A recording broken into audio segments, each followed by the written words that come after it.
होना चाहिए, मुख्यमंत्री हैं, आपको पता होना चाहिए।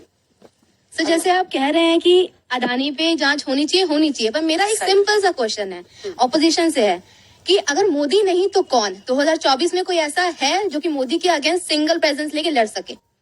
बताइए। अंजना जी है, नहीं तो पहचान कौन?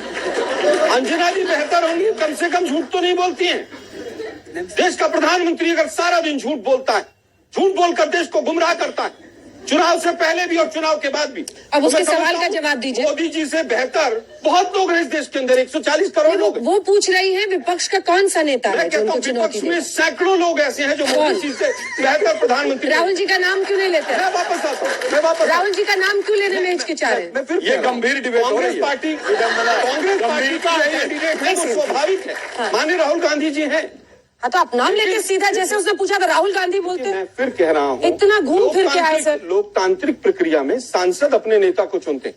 हम बार बार कह रहे हैं, बीजेपी से बड़े मोदी, मोदी देश से बड़े मोदी, सबसे बड़े, और सबसे बड़े अडानी। सबसे पहले तो हिचकिचाहट हटानी पड़ेगी। अपने नेता से ज्यादा क्षमता आप मुझ में देखते हैं, ये तो चिंता की बात होनी चाहिए कांग्रेस के लिए। मैंने कहा देश में सब ठीक है, इन्होंने देश का सवाल पूछा। तो मेरा सवाल आलोक जी से, जो आप अडानी कर रहे हैं, आपका एजेंडा क्या है? आप क्या इस इशू में मोदी जी को घेर के वोट खरीदना चाह रहे हैं कि आप सच में जांच चाहते हैं?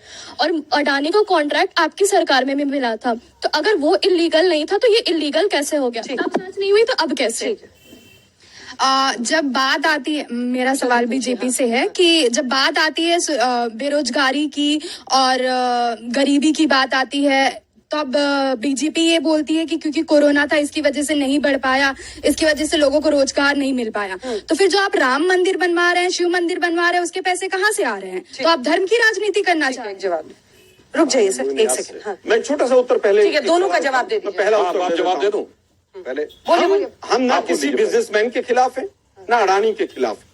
गलत तरीके से एक सवाल मुझे पूछने दीजिए, उसी में बताए ये सवाल ये बच्चे हर कांग्रेस वाले से पूछ रहे हैं, इसका जवाब आप ही दे सकते हैं। आपने कहा ना मॉरिशस की शेल कंपनीज के जरिए पैसा का और उन्होंने शेयर्स को इन्फ्लेट किया, यही आरोप है।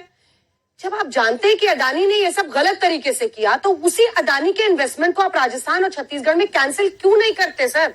अगर अनैतिक प्रक्रिया से कोई भी बिजनेसमैन काम कर रहा है तो गहलोत जी क्यों उनके साथ गलबहियां कर रहे हैं? देखिए, मुझे लगता है किसी भी बिजनेसमैन को अधिकार है वो अपना बिजनेस करे, लेकिन सरकार जब पार्टी बनकर मोदी जी जैसे लोग ठेके दिलवाते घूमेंगे, हमें इस पर आपत्ति है। ठीक है, हमें इस पर आपत्ति है कि जब एसबीआई की बात की जाती है, जांच कर रही है, और एसबीआई कहती है कि वो क्या इन्वेस्टमेंट करेगा उसको हम आने वाले वर्षों में देखेंगे, हमें आपत्ति इस पर है। कैंसिल नहीं करेंगे इन्वेस्टमेंट? देखिए, कैंसिल खत्म कीजिए। नहीं कर सकते, नहीं कर सकते। सुधांशु जी वो कह रहे हैं राम मंदिर के लिए पैसा कहाँ से आ रहा है? अगर लोगों के लिए, नौकरियों के लिए। अंजना जी सवाल का दूसरा भाग था कि जांच तब क्यों नहीं हुई।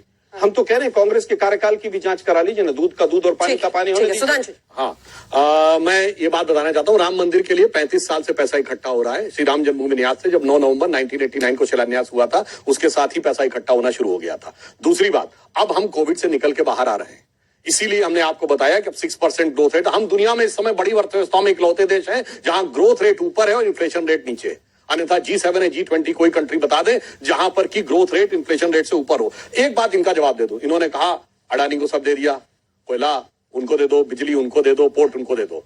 बिजली किसने दी? राजस्थान ने। कोयला किसने दिया? छत्तीसगढ़ ने। पोर्ट किसने दिया? अभी ये महाराष्ट्र विकास अघाड़ी बताई चुके, और केरल ने। भाई ये सब तो जो तुम नाम ले रहे थे वो अपने लिए ले रहे थे कि हमारे लिए ले रहे थे, ये तो बता दें। दूसरी बात, इन्होंने कहा शेल कंपनी की बात, तो मैं पूछना चाहता हूं कि भाई शेल कंपनी का आधार क्या है? अगर भारत के रेगुलेटर को नजर नहीं आ रही है तो आपको जिस आधार पे, जिस हिंडनबर्ग के आधार पे कह रहे हैं, वो तो अपने ही देश में आरोपित हो चुका है। और इसलिए मैं सिर्फ ये कहना चाहता हूं कि हकीकत क्या है कि इनके सामने स्थिति यह है कि ये एक कहावत होती है, वो कॉम्प्लिकेटेड हो जाएगा तो फिर उसका अर्थ बता देता हूं। देह ने जे खायो जेबरी को सांप रे, मतलब एक रस्सी है, वो सांप नजर आने लगे किसी को, तो ये उसका मानसिक भ्रम है। अब वो कहे सबसे समझ जाओ सांप काटने वाला है। अब कोई मानने को तैयार नहीं हो, कह रहा भाई तुम किसी प्रकार से मति भ्रम में पड़े हुए हो, मगर ये उस सांप रस्सी को सांप मानकर खुद तो बैठे ही हैं और कह रहे हैं पूरा देश मान ले। पूरा देश की आंखें बहुत साफ खुली हुई हैं, उसे नजर आ रहा है कि क्या खतरा है और किधर से खतरा है। हमारा सवाल छोटे छोटे सवाल पूछिए और हमारा सवाल मृत्युंजय जी से। बीजेपी तो बजट के जरिए 24 में जाएगी, लेकिन जो बिहार में आपकी सरकार है, जहरीली शराबे से मौत होती है, ग्रेजुएशन की डिग्री 3 साल की जगह 6 साल पे मिलती है, और जो एसएससी की